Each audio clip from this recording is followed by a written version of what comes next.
Hallelujah, praise the Lord सगळ्यांना. आणि आपण पुन्हा एकदा अतिशय उत्कृष्ट अशा बायबलच्या विषयामध्ये आलेलो आहोत, बायबल स्टडीमध्ये आलेलो आहोत. आणि विषय आहे, मला देव का स्पर्श करत नाही. आमेन. मला विश्वासाने खात्री आहे की ह्या वचनाद्वारे पुष्कळांना आशीर्वाद देवाने दिलेला आहे आणि पुष्कळांची भेट पवित्र आत्म्याने घेतलेली आहे ह्या वचनाद्वारे. तर संत हो, कोणती वेळ न घालवता आपण त्वरित आता आपण आजच्या उत्कृष्ट अशा अभ्यासामध्ये जाऊया. चला आपण प्रार्थना करूया आणि उत्कृष्ट आणि उत्तम शिक्षकाला आपण आपल्यामध्ये आमंत्रित करूया. तेच तो म्हणजे पवित्र आत्मा, ज्याने बायबल घडून आणलं. पवित्र आत्मा, आपण त्याचं स्वागत करूया आणि आपण त्याला सांगूया की हे पवित्र आत्म्या, आमचं मार्गदर्शन कर, आम्हाला शिकव आणि आम्हाला तुझ्या पुत्राच्या आणखीन एका उत्कृष्ट अशा इमेजमध्ये किंवा प्रतिरूपामध्ये आणखीन उंच घेऊन जा. लेट्स प्रे everybody. Thank you Lord my God for your amazing anointing of your presence in this place. We welcome your beloved Holy Spirit of God. Welcome, Lord my God, that welcome in our lives. Come mighty comforter, come mighty counselor, thou art welcome, Lord. Blessed Lord my God, not I but you teach. And yes, beloved Holy Spirit of God, wonderful teacher, thou art welcome, Lord. You take charge and you speak to our lives and inundate us with the revelation of your word, Lord my God, and give us the grace, O Lord, to change our lives according to your word. In Jesus' name we pray and we ask. Amen. Hallelujah. Praise the Lord. आपण वाचूया Proverbs chapter 6 everybody and verses 16 to verse 19. नीतिसूत्रे ह्याचा 6वा अध्याय आणि वचन 16 ते 19 आपण वाचणार आहोत. मी प्रथम इंग्रजीमध्ये मी वाचत आहे. These 6 things doth the Lord hate, yea, 7 are an abomination unto him: a proud look, a lying tongue, and hands that shed innocent blood, and heart that deviseth wicked imaginations, feet that be swift in running to mischief, a false witness that speaketh lies, and he that soweth discord amongst brethren. वाचा मराठीमध्ये. 6 गोष्टी यहोवा द्वेषितो, होय 7 गोष्टीचा त्याला वीट वाटतो. त्या ह्या आहेत: गर्वदृष्टी, लबाड बोलणारी जीभ आणि निर्दोष रक्त पाडणारे हात, दुष्ट संकल्प योजणारे हृदय, दुष्कर्माकडे त्वरित धावणारे पाय, खोटे बोलणारा लबाड साक्षी आणि भावांमध्ये बेबनाव पेरणारा. आमेन. तर संतो, आज आपण शेवटच्या भागामध्ये आलेलो आहोत आणि आपण आत्तापर्यंत 6 असे मुद्दे पाहिलेले आहेत. तर आज आपण 7वा मुद्दा पाहणार, 7वा आणि 8वा, आणि आजचा विषय इथं संपणार आहे. तर त्वरित आपण 7वा मुद्दा पाहू आणि ते म्हणजे a false witness that speaketh lies. खोटं बोलणारा साक्षी. खोटं बोलणारा खोटारडा साक्षी. आमेन, आमेन, आमेन, आमेन. संत हो, ज्यावेळेस प्रभू येशू ख्रिस्त पृथ्वीवरती होता त्यावेळेस प्रभू येशू ख्रिस्ताने जेव्हा त्याच्याकडे एक अधिकारी आला आणि त्यावेळेस त्यांनी त्या अधिकाऱ्याने प्रभू येशूला प्रश्न विचारला की देवाच्या राज्यामध्ये जाण्यासाठी किंवा अनंत कालचं जीवन प्राप्त करून घेण्यासाठी मला काय करावं लागणार. तर प्रभू येशू ख्रिस्ताने त्याला एक उत्तर दिलं. आपण वाचूया लूक याचा 18वा अध्याय वचन 18 ते 20. लूक 18 वचन 18 ते 20. Luke chapter 18 everybody and verses 18 to verse 20.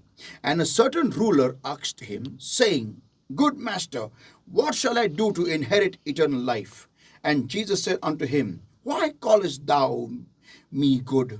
None is good save one, that is God.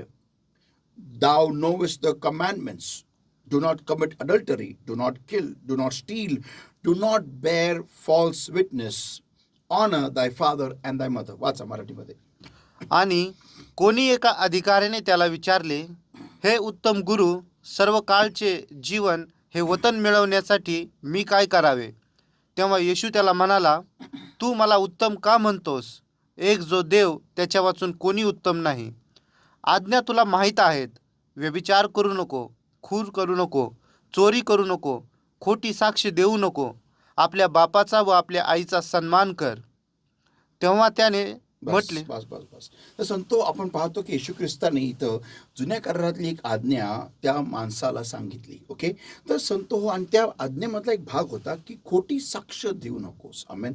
संतो हो, माझा प्रश्न हा आहे की खोटी साक्ष देणारा व्यक्ती हा देवाच्या उपस्थितीमध्ये का राहू शकत नाही, किंवा देव अशा व्यक्तीला स्पर्श का करीत नाही? त्याचं मागचं आपण घन रहस्य पाहणार आहोत. चला, प्रश्न संतो नीट ऐका. एखादा व्यक्ती ज्या वेळेस खोटारडी किंवा खोटी साक्ष देतो, त्याला 3 गोष्टी कराव्या लागतात. ओके, पहिलं, त्याला सत्यापासून स्वतःला विभक्त करावं लागेल. Okay, point number 1. परत सांगतो, त्याला खोटी साक्ष देण्यासाठी सत्यापासून स्वतःला विभक्त करावं लागेल. पॉईंट नंबर 2, त्याला सैतानाशी जोडावं लागेल, कारण त्याला खोटं बोलावं लागणार. ओके, आणि पॉईंट नंबर 3, त्याला एका निर्दोष व्यक्तीला त्या निर्दोष व्यक्तीचं छबी किंवा त्या निर्दोष व्यक्तीची जे आयुष्य आहे ते बर्बाद करण्यासाठी तो व्यक्ती तयार असावा. आता पॉइंट नंबर 1 आपण पाहूया. त्याला सत्यापासून स्वतःला विभक्त करावं लागेल. म्हणजे जो व्यक्ती खोटी साक्ष देतो, पहिली गोष्ट त्याला माहिती आहे खरं काय, तरी पण तो त्या सत्याला टाळून किंवा ओलांडून किंवा बाजूला सारून तो खोट्याची निवड करतो. ओके, तर असा व्यक्ती कोण आहे? जो व्यक्ती सत्याला टाळेल, जो व्यक्ती खरं जे आहे त्याला माहिती असून सुद्धा त्याला खोटं बोलायची निवड करेल किंवा खोटी साक्ष द्यायची निवड करेल, असा व्यक्ती कोण असणार? ओके, दुसरा मुद्दा की जो त्याला सैतानाला जोडावा लागेल, कारण व्यक्ती जेव्हा खोटं बोलतो स्वतःपासून खोटं बोलत नाही, येशू म्हटलेलं आहे, तर तो सैतानापासून खोटं बोलतो, कारण सैतान हा सर्व खोट्याचा बाप आहे. म्हणजे सैतानाकडून खोटं निर्माण होतं, सैतानाकडून सगळ्या गोष्टी ज्या खोटारड्या आहेत त्या निर्माण होतात. ओके, तर त्याला खोटं बोलण्यासाठी त्याला सैतानाबरोबर हातमिळवणी करावी लागणार, म्हणजेच त्याला सैतानाकडून ते खोटं उसनं घ्यावं लागेल. ओके, आणि तिसरा मुद्दा म्हणजे की एखाद्या निर्दोष व्यक्तीला बर्बाद करण्यासाठी हा व्यक्ती तयार असावा. तर संतो असा व्यक्ती कोण असणार? असा व्यक्ती तोच असेल जो हृदयापासून दुष्ट आहे. मी पुन्हा सांगतो, जो हृदयापासून दुष्ट आहे. आता जेव्हा मी मंडळीमध्ये उभा असतो किंवा जेव्हा मी प्रार्थनेला बसतो किंवा जेव्हा मी अभिषेक सत्रामध्ये उभा राहतो आणि ज्यावेळेस मध्ये हो मला स्पर्श कर, आणि जर का मी खोटारडा आहे, जर का मी खोटी साक्ष देणार आहे, जर का मी सैतानाबरोबर माझे लेनदेन आहेत, तर सांगतो कसं काय देव मला स्पर्श करेल? कसं मी विचार करू शकतो की देवा मला स्पर्श कर? मग मला एक सांगा, एखादा व्यक्ती तो दुष्ट आहे, त्याला देवाची गरज तरी आहे का? तर संतो या वचनाप्रमाणे जगणं, ओके, हा कोण करेल? ज्याला स्वर्गात जायचंय, ज्याला देवाच्या इच्छेप्रमाणे ह्या पृथ्वीवरती जगायचंय, ज्याला त्याच्या जीवनामध्ये देवाच्या वचनाला अनुकरण करायचंय, तो व्यक्ती या वचनाप्रमाणे जगेल ना. तर त्या व्यक्तीला देवाच्या उपस्थितीची गरज आहे, त्या व्यक्तीला देवाच्या स्पर्शाची गरज आहे, त्या व्यक्तीला जाणवेल की देवाच्या स्पर्शाशिवाय मी अपूर्ण आहे. त्या दिवशी पण आठवतं चांगल्यापैकी, मी जेव्हा मॉलमध्ये गेलो होतो फिनिक्समध्ये, ओके, आणि चालत असताना मॉलमध्ये मी जेव्हा लोकांकडे बघा, मी नेहमी काय हाय लेवलला चालत नाही देवामध्ये. पुष्कळदा माझे पण उतार चढाव होत असतात. मी पण कधी कधी आत्म्यामध्ये फार स्ट्रॉंग असतो, कधी कधी लो असतो. ओके, तर जेव्हा मी आत्म्यात लो असतो ना, जेव्हा मी फिनिक्ससारख्या ठिकाणी जातो, मला त्या ठिकाणी असं काही विचित्र वाटत नाही. ओके, मी आत्म्यामध्ये लो असताना, अभिषेकात लो असताना, देवस्थान ती माझं चालणं आहे, पण एवढं आत्म्याने एवढं प्रबळ नाही आहे. तर त्यावेळेस मला फिनिक्ससारखी जागा किंवा कोणताही मॉल असू द्या किंवा रस्ता असू द्या, लोकांमध्ये किंवा मी कोणाला जर का भेटायला गेलो, कोणी व्यक्ती ज्याला ख्रिस्त माहिती नाही आहे, तर मला त्या व्यक्तीची उपस्थिती, त्या व्यक्तीची सहभागिता मला टोचत नाही, मला अस्वस्थ करत नाही. पण ज्यावेळेस मी आत्म्यात वाढतो, मी अभिषेकात वाढतो, त्यावेळेस मी आत्म्याच्या अंतराळामध्ये एकाच नंतर दुसऱ्या स्तराला बदलत असतो आणि मला प्रभू येशू ख्रिस्ताची उपस्थिती जास्ती लाभायला लागते. त्यावेळेस मला एखादा व्यक्ती किंवा अनेक व्यक्तीचा समूह, जे लोक ख्रिस्ताच्या आत्म्याने भरलेले नाही आहे, अशा लोकांची उपस्थिती, अशा लोकांची सहभागिता, अशा लोकांची संगत, किंवा संगत जरी नसेल तरी त्यांच्या संगती बसणं, चालणं, उठणं, फिरणं एखाद्या मॉलमध्ये सुद्धा मला टोचायला लागते, मला अस्वस्थ करते. का? कारण तिथं पवित्र आत्म्याची उपस्थिती नाही आहे, तिथं ते सानिध्य मला उपलब्ध होत नाही आहे. तर संतो, ज्यावेळेस हे बघा, देवाचा स्पर्श कोणाला पाहिजे? कोण आहे तो व्यक्ती? देवाचा स्पर्श का हवा आहे? कारण तो व्यक्ती देवाच्या स्पर्शाशिवाय अपूर्ण आहे. हा, जोपर्यंत त्या व्यक्तीला देवाचा स्पर्श मिळत नाही, त्या व्यक्तीचं जगणं ख्रिस्तामध्ये अशक्य होतं. त्या व्यक्तीला देवामध्ये चालायला कंटाळ येईल. त्या व्यक्तीला देवामध्ये चालायला, वाढायला त्याला जमणार नाहीये.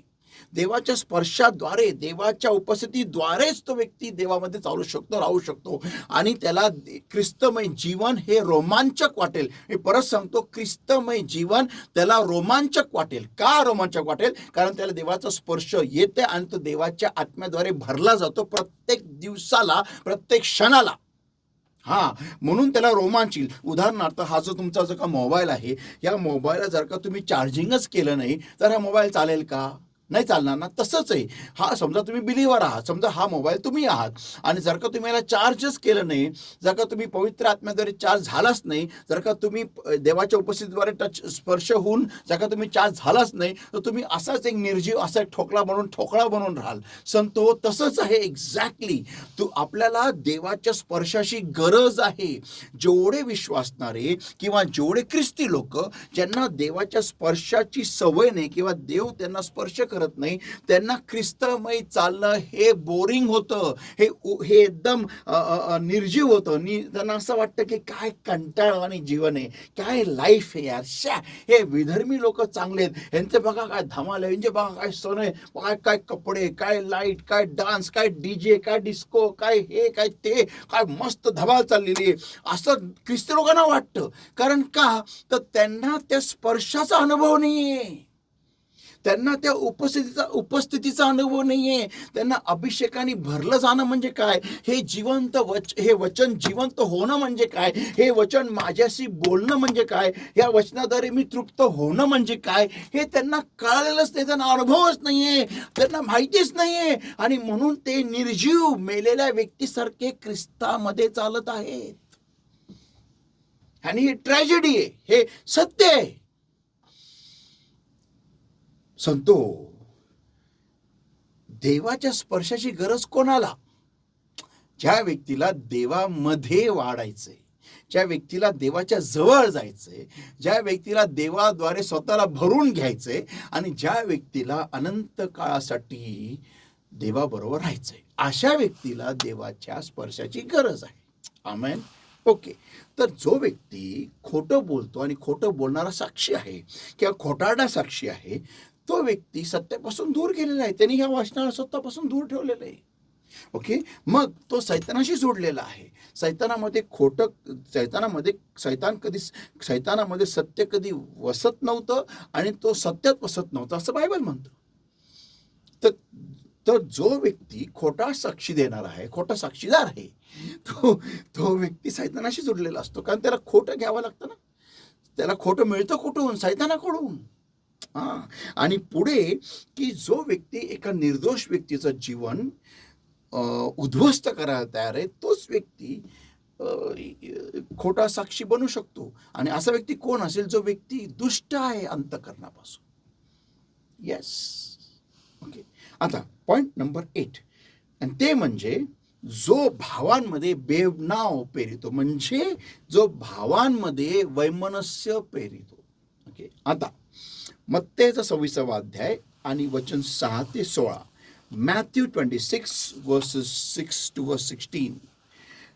I repeat, Matthew 26 verses 6 to verse 16. Now when Jesus was in Bethany in the house of Simon the leper, there came unto him a woman having an alabaster box of very precious ointment, and poured it on the head as he sat at meat.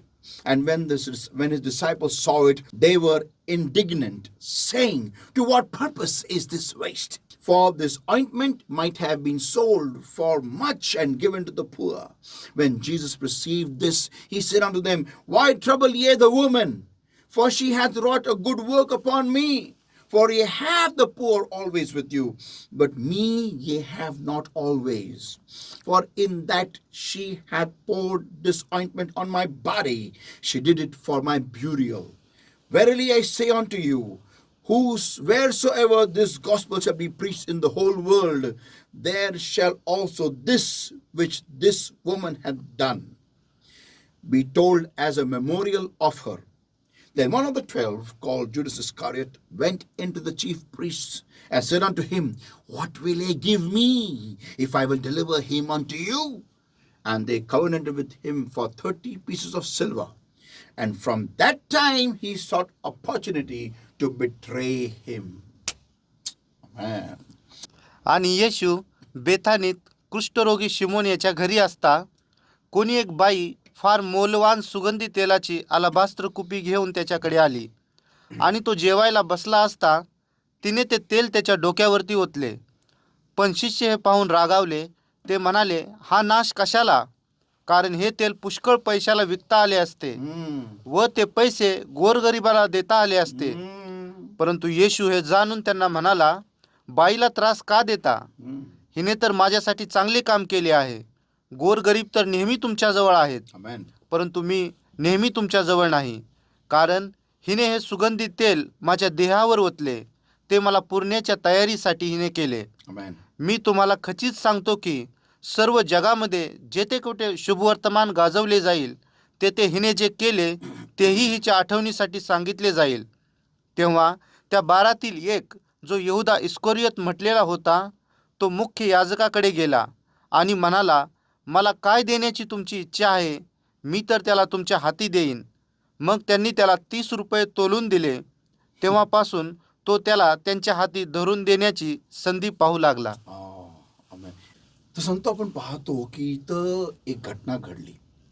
एक स्त्री आली, तिचं नाव माहिती नाही आहे, काहीच माहिती नाही आपल्याला. ती येते आणि प्रभू येशू ख्रिस्ताच्या मस्तकावरती एक अतिशय महागडं असं तेल त्यांच्या प्रभू येशू ख्रिस्ताच्या डोक्यावर टाकायला लागते. आणि जेव्हा ती ते करत असती त्यावेळेस आपण पाहतो की शिष्यांना राग येतो आणि शिष्य म्हणतात की काय हे व्यर्थ चाललेलं आहे, काय हे व्यर्थ.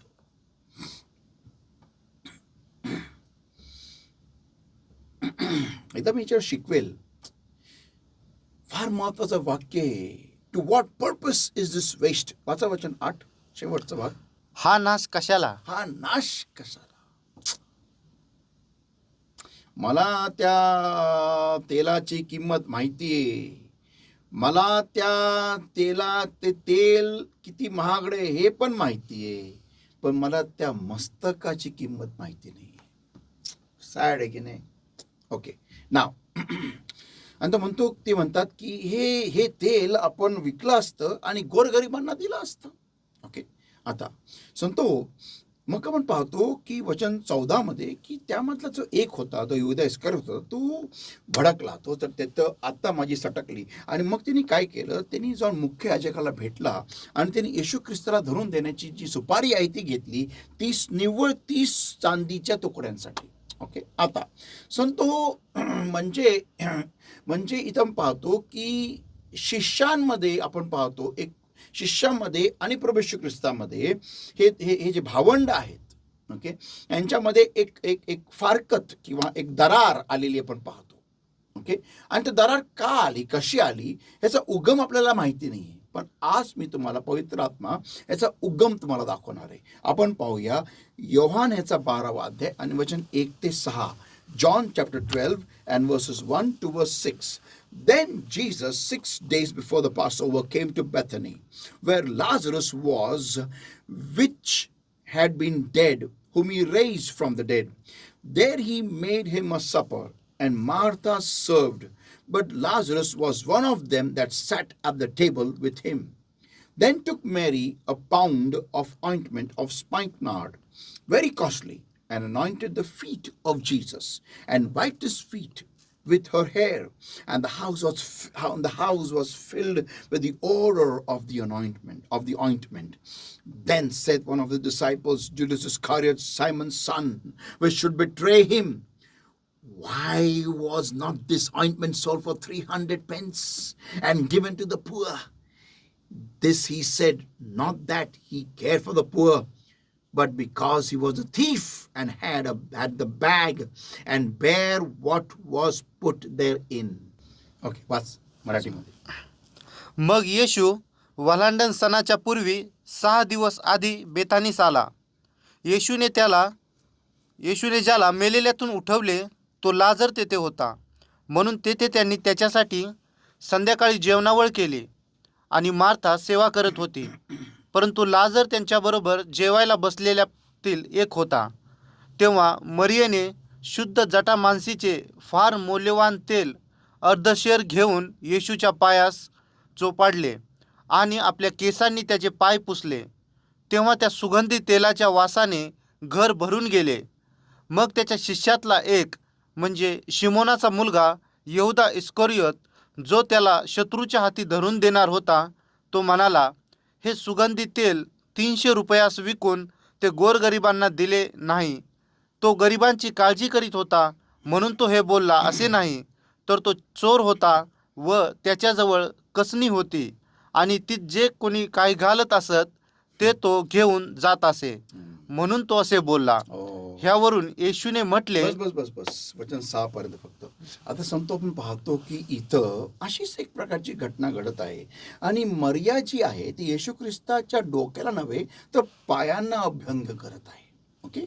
आणि ज्यावेळेस हे होत असताना आपण पाहतो की इथं एक शिष्य प्रभू येशू ख्रिस्ताचा म्हणतो की वर्स 5 वाचा मराठीमध्ये, हे सुगंधी तेल 300 रुपयास विकून ते गोरगरिबांना का दिले नाहीत. इथं हा मुद्दा उचलतोय. इथं हा त्याच्या, मला तरी वाटतं यहुदा इस्करियोतच्या अनेकदा मनामध्ये हा प्रश्न आला होता येशू ख्रिस्ताच्या मिनिस्ट्रीमध्ये येणाऱ्या पैशांबद्दल. कारण आपण वाचतो नव्या करारामध्ये पाहायला मिळतं आपल्याला की अनेक श्रीमंत स्त्रिया या येशू ख्रिस्ताच्या सेवकाईला किंवा सेवेला पैसे देत असे. ओके. किंवा त्या सेवेला ते पाठिंबा देत असे पैशाद्वारे. ओके. आणि हे सगळे पैसे या माणसाकडे असायचे. तर मला असा विश्वास आहे की ह्या माणसाच्या यहुदा इस्करियोतच्या मनामध्ये अनेकदा हा विचार आलेला असणार आहे की हा पैसा हा वेस्ट का किंवा व्यर्थ का घालायला जातो या माणसाच्या मागे. कारण बघा, येशू ख्रिस्त, शिष्यांना काय वाटलं होतं की येशू ख्रिस्त हा भौतिक किंवा एक फिजिकल राज्य किंवा एक भौतिक राज्य जिंकणार आहे आणि तो राजा बनेल इस्रायलाचा, आणि मग आम्ही 12 जण मोठमोठ्या उद्यानवरती येऊ, असं ते शिष्यांना वाटत होतं. ओके.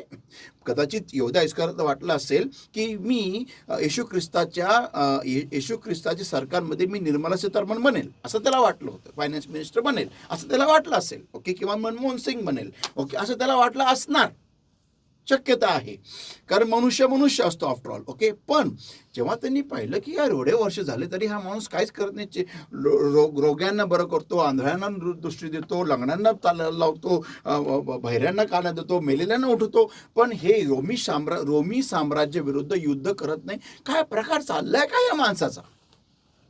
आणि मग एक दिवशी जेव्हा आपण पाहतो की जेव्हा त्यांनी पाहिलं की एवढं महागडं तेल येशू ख्रिस्ताच्या पायावर टाकलं जाते, तर मला तरी असं वाटतं की अनेकदा आलेला विचार त्यांनी त्या दिवशी मोठ्याने बोलून दाखवला की हे सुगंधित द्रव्य, हे तेल 300 रुपयाला विकून ते सगळे पैसे गोरगरिबांना पण दिले असते. आणि मग हा विचार मोठ्याने बोलल्यानंतर आपण पाहतो की प्रभू येशू ख्रिस्ताच्या 3 दिवसानंतर वधस्तंभी जाण्याच्या आधी 3 दिवस, फक्त इथं 6 दिवस आहे आणि मग 3 दिवसापूर्वी ही अशाच प्रकारची घटना घडलेली आहे. येशू ख्रिस्त एक सिमोन नावाच्या एका माणसाच्या घरात बसलेला आहे, जेवत असताना अजून एक स्त्री येते आणि ती अतिशय महागडं तेल येशू ख्रिस्ताच्या डोक्यावर टाकत आहे. ओके. आता हे टाकल्यानंतर आपण पाहतो की सगळे शिष्य, आता ह्याच्यामध्ये कोण कोण शिष्य बोलले हे मला नाही माहिती, पण बायबल सांगतं येशू ख्रिस्ताचे शिष्य, वचन 8 वाचे मराठीमध्ये, मत्ती 26 वचन 8 आणि 9. पण शिष्य हे पाहून रागावले. ते म्हणाले, बघा, शिष्य हे पाहून रागवले. योहान 12 वचन 1 ते 6 मध्ये आपण एकही शिष्य रागवताना बघत नाही, एकही नाही. तोपर्यंत कोणत्या शिष्याला त्या त्या अभंग केल्याबद्दलचा प्रॉब्लेम नाहीये. बघा, नीट वचन वाचा. एकाही शिष्याला ती जी घटना मरिया करत आहे त्याच्याबद्दल त्यांना कोणालाच प्रॉब्लेम नाही. पण आपण पाहतो की मत्तेचा 26 अध्यायामध्ये आणि वचन 8 मध्ये आपण पाहतो की ते शिष्य रागवताना आपण पाहतो. तर मला प्रश्न असा येतो की त्यांना हा राग आणला कोणी, त्यांच्या आतमध्ये तो राग उत्पन्न कोणी केला?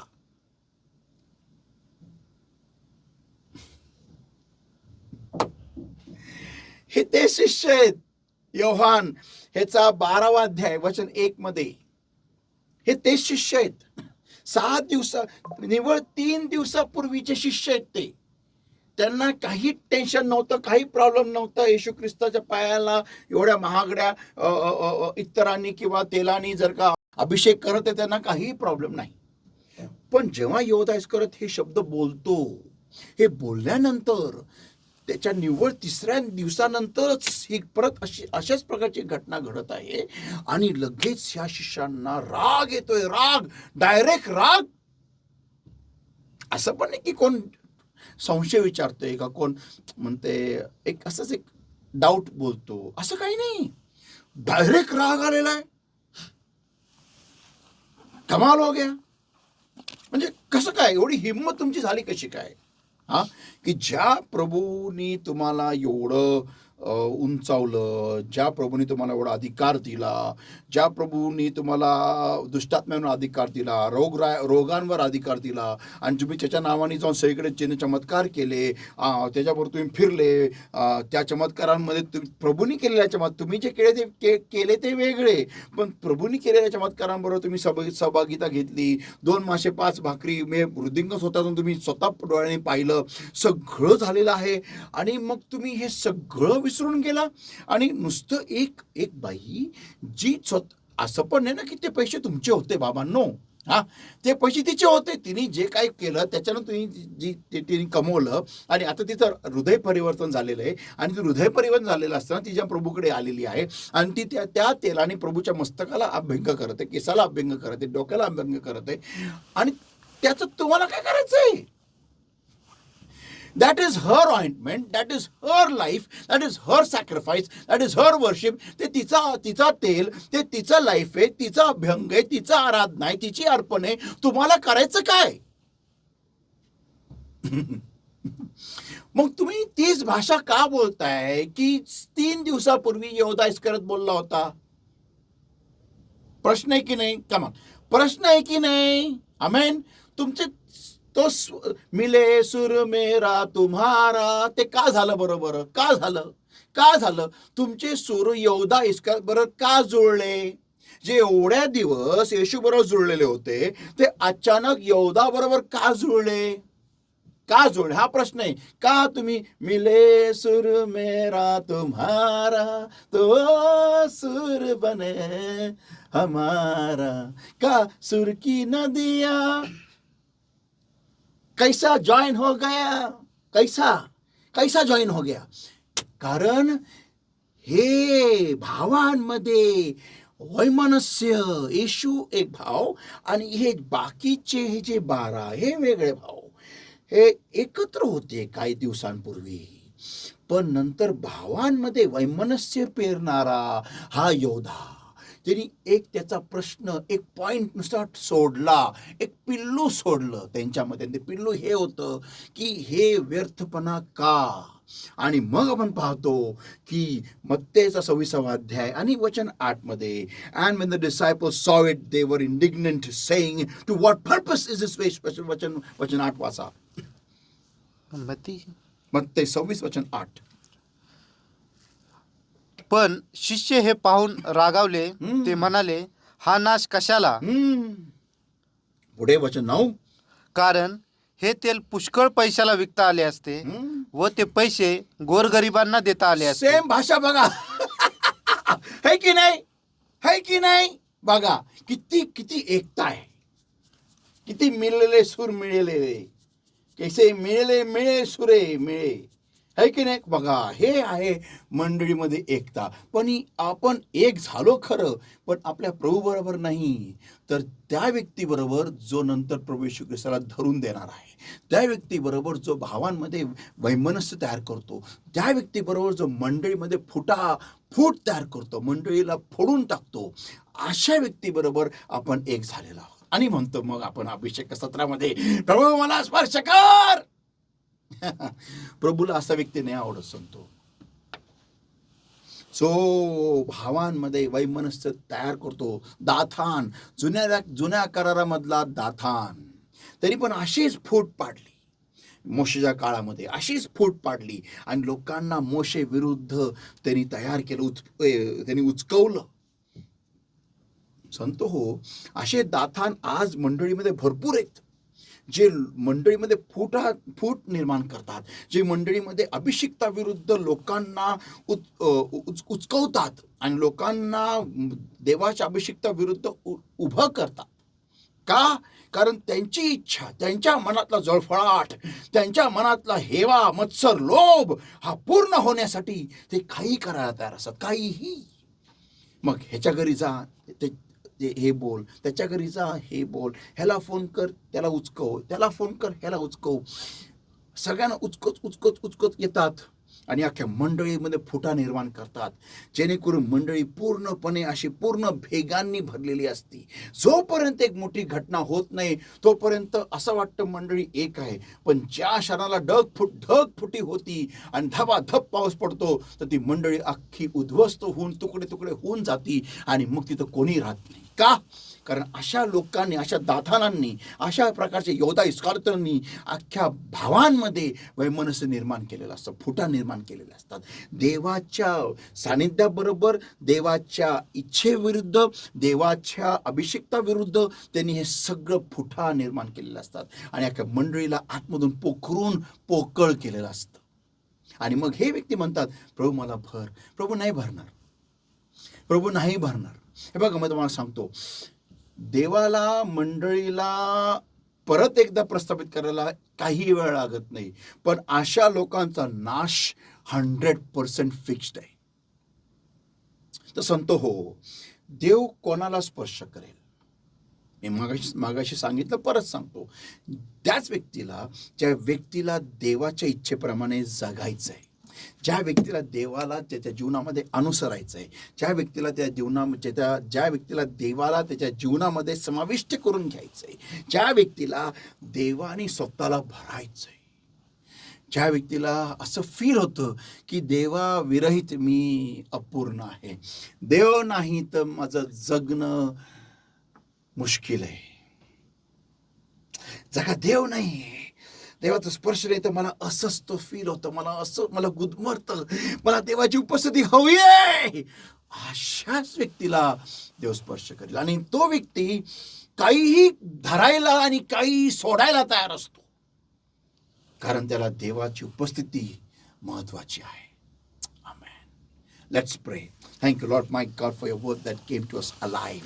I give every single soul that has heard this entire series and today's word in my holy hands, oh Lord, my God. Every power of darkness trying to steal this word, Lord, I better understand it comes with the power of the Holy Ghost, in the name of the Lord Jesus Christ of Nazareth right now. And I command in the name of the Lord Jesus Christ of Nazareth, get out, come out in Jesus' mighty name. And Lord, my God, I set your people free now in the name of the Lord Jesus Christ of Nazareth. Blessed Lord, my God, just touch these lives, transform these lives, oh Lord, and give them that desire in them, Lord, a burning desire, Lord, to draw close to you and to be filled of you and to be soaring up high in the heavenlies and to be existing by your touch, by your presence. I give them in your hands, oh Lord, my God. I bring them all under the covering of the Lord's blood, Lord's all power of the Holy Ghost. Today's word and today's anointing also, Lord, my God. And I pray, Lord, help us all to bring forth fruit 100-fold according to today's word and today's anointing. In Jesus' mighty name we pray and we ask. Amen. Hallelujah. Praise the Lord. सगळ्यांना आणि मला विश्वास आणि खात्री की आजच्या वचनाद्वारे तुम्ही आशीर्वाद झालेले आहात आणि या पूर्ण सिरीजद्वारे आणि जर का तुम्हाला हे वचन आवडलं असेल तर कृपा करून याला लाईक करा आणि तुमच्या सर्व ख्रिस्ती बंधू भगिनींना हा मेसेज सेंड करा आणि तुम्ही पण त्यांच्या जीवनामध्ये एक आशीर्वादाचं कारण व्हा. आमेन. आणि संतो हो, आपण पुन्हा भेटूया एका अद्भुत अशा विषयासाठी पुढच्या आठवड्यामध्ये. तर तोपर्यंत तुम्ही आणि मी आपण सर्वजण गॉड ब्लेस एव्हरीबॉडी आणि आत्म्याच्या अंतराळामध्ये उंच भरारी मारा गरुडांच्या पंखांप्रमाणे. And love you all.